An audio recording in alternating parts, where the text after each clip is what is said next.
grande aprendizagem, pegamos um material de estudo, lemos um texto, começamos a discutir aí. Você discutir uns com os outros e dar ideias. Então, assim, isso ampliaria o nosso conhecimento sobre essa coisa? Agora vamos ensinar sobre isso para outras pessoas. Então, em que medida conseguimos aprender? Na medida em que avançamos, ou descemos nessa escala, ou subimos na pirâmide, ou, né? Como isso? Então, a pirâmide está sendo revisitada, né, por 3 centros de estudo no mundo, né, um dos quais é o Instituto Federal de São Paulo, nessa pesquisa, né, aprovada pelo Comitê de Ética, aprovada o edital do Instituto Federal, e nós estamos revisitando para poder entender que você precisa usar diferentes estratégias para poder alcançar diferentes aprendizes em diferentes propostas, né? E quando o Dale criou a pirâmide, não tinha percentuais, tá? Não há nenhum estudo que indique que o Dale colocou percentuais. O Glasser comentou do aumento percentual, mas também não foi numérico. E no mundo inteiro ela está cheia de números, a pirâmide. Então ela está sendo revisitada para poder entender como ela faz isso. Porque vejam, se eu como professor, eu estou apresentando um texto para vocês, lendo um texto, mostrando o material, dando exemplos, essa parte aqui de cima da pirâmide está muito claro que a minha ação como docente é muito efetiva. Mas nessa aqui, se o aluno não se engajar em debater, explicar para os colegas, fazer os exercícios de atividades, praticar e tentar ensinar, compartilhar conhecimento, veja, o aluno, essa parte de baixo, que é onde tem os maiores percentuais de aprendizagem que estão sendo revisitados, então se perde. A gente perde a eficácia da aprendizagem. Por isso que o engajamento, o comprometimento dos alunos, naqueles programas mencionados, prece, passe, foco, que eu mencionei no começo, são tão importantes para a permanência do aluno, para a diminuição da evasão e aumento da aprendizagem, que é o engajamento do estudante, né? Ora, né, esse projeto então, ele tem essas bases, né? Ele trabalha testes e avaliações e conhecimentos, né, desde o auditivo, né, até o vivencial experiencial, né, de aplicação, né, compartilhar conhecimentos, né. No projeto do currículo integrado, nós também trabalhamos a criação de escalas psicométricas para a compreensão de como se dá o trabalho em equipe. De fato, meus colegas aprendem comigo, eu aprendo com eles, né. Então, aqui na instituição está construindo 2 turmas do ensino superior, 2 turmas do médio. Então, um projeto de pesquisa já há 2 anos, aprovado pelo Comitê de Ética, né, em parceria, e tentando também compreender o impacto na saúde na vida do educando. Tem um teste de estresse acadêmico, quanto que a escola às vezes está estressando o estudante e dificultando a aprendizagem dele, né? Então, o anonimato do participante é preservado, mas ele recebe os resultados e recebe dicas também de como enfrentar o estresse também, né? Por exemplo, na escala ISMA, Internacional da Associação Americana de Psiquiatria, até 150 pontos, um estresse muito baixo, bem administrado. Até 300 pontos dá para administrar esse estresse. Passou dos 300 pontos começa a ficar bem complicado. E com 500 pontos, sofrimento. 550, 700 pontos, já está um problema, pode ficar doente. 1000 pontos, vai ficar doente. 1200 pontos, pode colapsar. Pode ter um pulso. Aplicados testes em algumas turmas, uma aluna apresentou 1450 pontos. Então, assim, ela está enfrentando uma série de problemas e está ao lado da gente. Do lado da gente. Uma aluna, 1180 pontos. Então, está enfrentando graves dificuldades, graves problemas. Então, assim, esse estudo tem que nos levar como instituição a pensar como que a gente pode ajudar os nossos estudantes, como podemos ajudar uns aos outros, como educadores. Então, obviamente, estamos no meio do estudo, né? Instituições parceiras querem somar-se a nós e entrar também nesse estudo da pirâmide da aprendizagem, do impacto da vida moderna sobre as pessoas, como ajudar. Hoje recebi a visita aqui, estão aqui comigo no auditório, o pessoal da rede estadual, que também quer participar do projeto Pirâmide da Aprendizagem, e eles estão entrando conosco aí nesse projeto, e agora o projeto está sendo remodelado para poder agregar novas instituições que vão cooperar e colaborar e entender melhor o mundo moderno. Imagina, como que o aluno aprende hoje no mundo digital, esse mundo interativo, todo mundo com celular, todo mundo com internet, trocando mensagem por WhatsApp, professor dando aula em grupos de Facebook. Como que isso está acontecendo? Então, esse descompasso é perigoso para a escola, a gente não acompanhar os estudos, não acompanharem isso, e nós estamos ficando para trás. Mas nós estamos fazendo isso, nós estamos atentos, e ciência é isso. Ciência é avançar, né? E você aprender com isso também. Então, envolver o campo da neurociência, psicopedagogia, psicologia educacional, para poder entender essas questões, né? Então, eu já falei que o tempo ajuda os grupos podem ser times mesmo, né? Superarem, adaptarem, crescerem, né? O Paulo Freire, lá quando foi secretário de Educação do município de São Paulo, fez uma palestra e ele perguntou assim, por que os professores sabem tanto? E ele já respondeu, já sem nem esperar, né? É porque eles ensinam. Sabem muito porque ensinam, né? Se sabem muito porque ensinam, olha o que o Zabala falou. Olha o que o Zabala falou, esse educador espanhol que participou da reforma do ensino espanhol, um dos grandes educadores da atualidade, um exponente. O segredo de tudo está na participação dos alunos no processo de aprendizagem. Ele falou isso? No processo de aprendizagem? Ele falou no processo de aprendizagem? Processo de ensino. Processo de ensino. É impossível atender a diversidade. Todo mundo é diferente. Os grupos são heterogêneos. Se não considerarmos os alunos como agentes educadores dos seus companheiros. Então, alunos, de fato, eles ensinam uns aos outros, eles aprendem uns com os outros.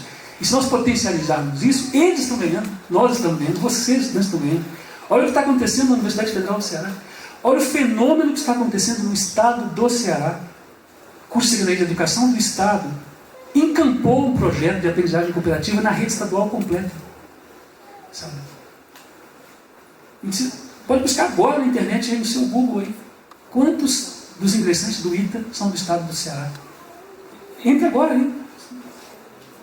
Era 20 e poucos por cento, passou de 50% para quase 60% dos ingressantes são do estado do Ceará. Então, existem caminhos que não envolvem tanto recurso financeiro, que aumentam muito a aprendizagem do estudante.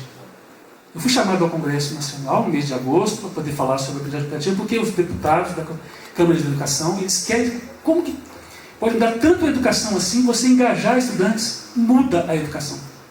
Você muda a educação. A metodologia tem esse grande potencial de mudar a qualidade da aprendizagem, aumenta a aprendizagem. Essa parece que não dá tempo de eu falar sobre isso, mas assim, há várias estratégias inteligentes, não é dica ou coisa assim de autoajuda, não é isso. Estratégia didático-pedagógica que faz você aprender mais. Você consegue prestar atenção de forma concentrada, consegue manter a atenção continuada, você consegue ser desafiado, você consegue reter informações, que hoje o Google, em certa medida, deixou-nos um pouco preguiçosos. Tudo está muito fácil, então ninguém se empenha. Mas há caminhos de empenho que são pouco trabalhosos e muito efetivos. Então há caminhos, né? Vamos lá. Então, a escola supõe cooperação, o aluno faz com seus companheiros, Vygotsky, Freinet, tem vários.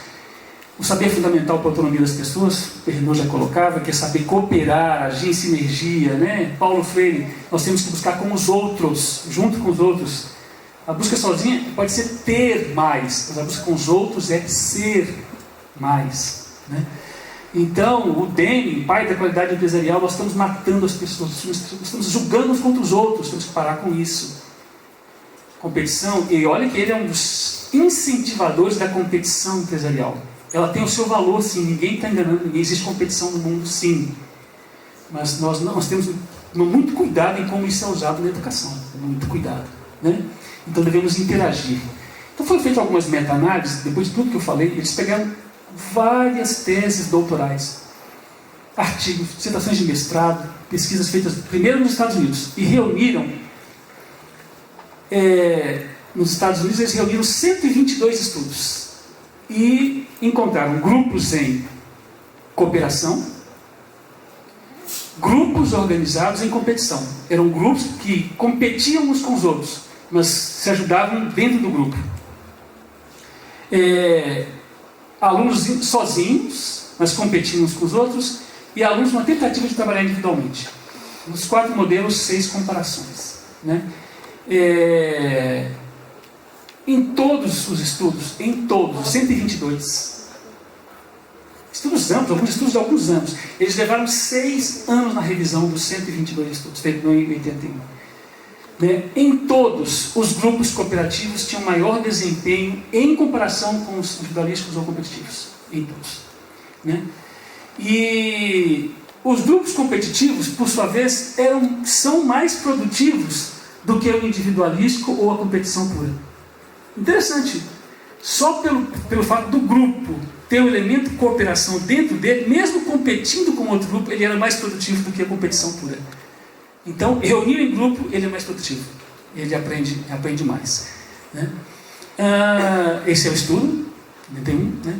Em 2008, outra meta-análise. Essa, né, Carey Rosset, 148 pesquisas, maior ainda. Aí não foi só Estados Unidos, agora do mundo todo. 148 pesquisas. Né? Então, eles mostraram que, de novo, os resultados, vários anos depois, em 2008, agora vem a aprendizagem cooperativa, ela é mais eficiente e eficaz para promover a aprendizagem quando comparada a outros modelos competitivos ou individualísticos. Né? Ela, em percentuais muito maiores, os cálculos feitos. Finalmente, em 2013, eles como se estivessem tão cansados de falar isso, mas poucas pessoas aplicam. Faz estudo, revisa tudo, fala que ele é mais produtivo, pouca gente aplica, então vamos fazer um estudo de novo. Aí pegaram 65 estudos, só de 95 em diante. Né? E ela pegou ainda ensino fundamental, médio e superior, sabe? E pegou várias categorias de análise. Realizações acadêmicas, atitudes e percepções sobre o aprendizado. Vamos ver, né? E, ainda que variáveis como idade, cultura, domínio de conhecimentos atuem como moderador dos efeitos, em todas as categorias, trabalhar em cooperação se mostra mais efetivo e mais produtivo que os modelos da educação tradicional. Então, você colocar os alunos para trabalharem de forma que eles cooperem uns aos outros, ajudem uns aos outros, eles vão aprender mais, vão adquirir mais competências interpessoais de relacionamento, vão ter mais conhecimento, vão ter melhores notas nas provas. Né? Então, assim, há estudos em demasia suficientes para demonstrar que a aprendizagem em modelos de cooperação ativas, esse é o estudo, né? E olha que o estudo fala assim, as descobertas invalidam ou confirmam, né? Então elas confirmam, né?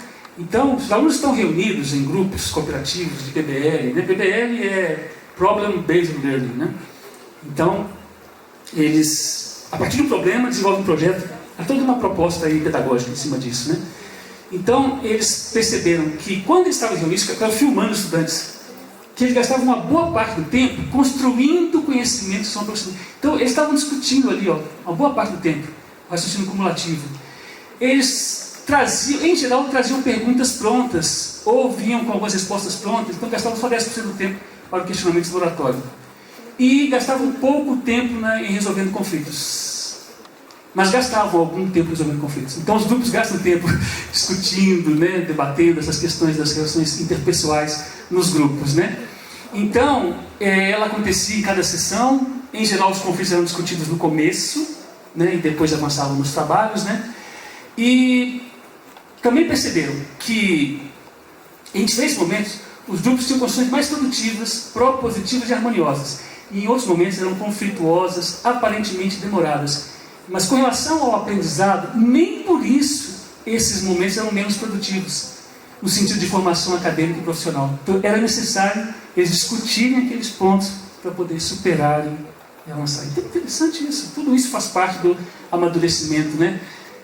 E agora a pesquisa, né, feita no estado de São Paulo, né, sobre os níveis acadêmicos.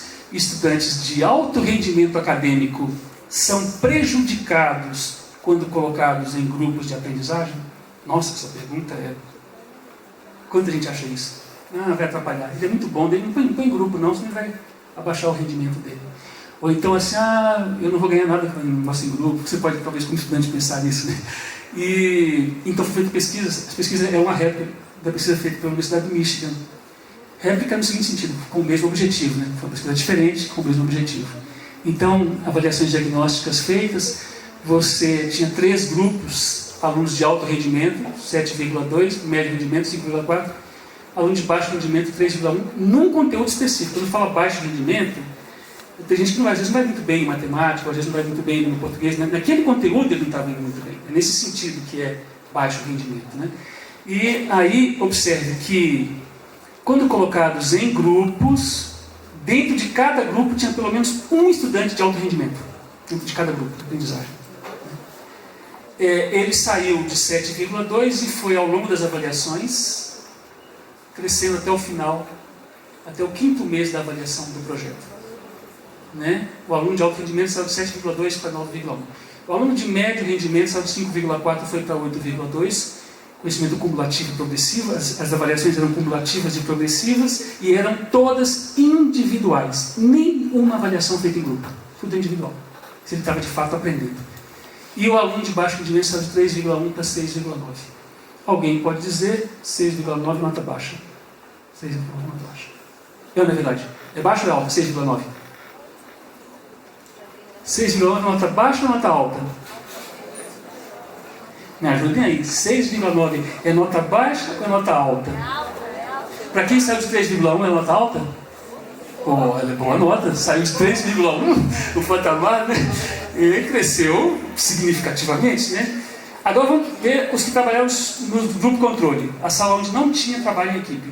Aqui era o tempo todo em equipe com avaliação individual. A outra era o tempo todo individual com avaliação individual também. Nada em grupo. O aluno saiu de 7,2, que era o grupo controle, o aluno de alto rendimento, e cresceu 8,2. Ele também cresce. Né? O aluno médio saiu de 5,4 e cresceu para 6,6 e 3,1 para 3,7. Aqui tem um problema aqui sério. O aluno de baixo rendimento cresceu muito pouco quando deixado à própria sorte, isolado, sem nenhum tipo de ajuda. Cresceu muito pouco. O de médio rendimento também cresceu um pouco. O de alta performance, ele sempre cresce, né? Ele vai bem com o professor, sem professor e a despeito do professor. Né? Então isso aí é incrível. Né? Mas observe que quando olha só ele, só o aluno de alta performance, só ele, né? O que trabalhou individualmente, só o que trabalhou ensinando, compartilhando conhecimento com os colegas. Ele ensinou para os colegas. O aluno de médio rendimento, ele cresceu quase 11% a mais, numa comparação direta, do que aquele que foi apenas sozinho. Ele sempre irá bem, mas ele vai melhor ainda com o grupo. É o que a pesquisa mostrou. Pesquisa de dados quantitativos. Né? O aluno de média performance, ele cresceu quase perto de 25%. Saiu de 5,4 para 8,2, trabalhando sozinho apenas, ele chegou a 6,6 nesse conhecimento relativo progressivo. E o aluno de baixo rendimento, naquele conteúdo, ele saiu de 3,1, trabalhando em grupo ele chegou a quase 7, e trabalhando sozinho, 3,7. Né? Então, todos ganham. É lógico, os resultados são semelhantes, alcançados pela Universidade do Michigan, semelhantes. Pesquisa é pesquisa, fazer mais pesquisas, ver mais coisas para poder ver isso. Mas mostra que trabalhar em equipe é ótimo para o estudante de alta performance. É muito bom para o estudante, que ele ajuda os outros, né? E ele cresce bastante, né? No resultado final, você vai ter crescendo 122% o aluno de baixa performance. Que coisa incrível. Cresce bastante, né? E quando trabalha em equipe. Quando não trabalha em equipe, ele cresce muito pouco, né? E resultados finais comparados é quase 40% maior o rendimento médio de uma turma quando se trabalha de forma cooperativa e colaborativa. Né? Bom, por que a escola não tinha proveito disso? Essa é a pergunta. Por quê? A viagem foi por quê? Ele perguntou lá, assim, isso aqui, está aqui a resposta. Por que a escola não tira proveito disso? Isso é incrível. Aí você pega aqui essas meta-análises, cento e tantos estudos. Você pega a Finlândia, aqui um projeto educacional, já é um país top no PISA já, de aprendizagem de cooperação das escolas na rede pública, Dinamarca, Canadá. Você vai no evento internacional, Oxford mandando gente, né? Cambridge, Universidade de Sorbonne, todo mundo mandando assim, vamos lá, está acontecendo. Então o mundo está mudando, a escola está mudando, né? O Instituto Federal está atento a isso também. As pesquisas estão nesse sentido. Né? Temos pessoas engajadas, é muito gostoso ver parceiros da rede pública junto com a gente, engajados, para a gente poder entender como nossos alunos aprendem mais e melhor, né? Construir projetos de parceria, né? e propor ações, né? Obviamente,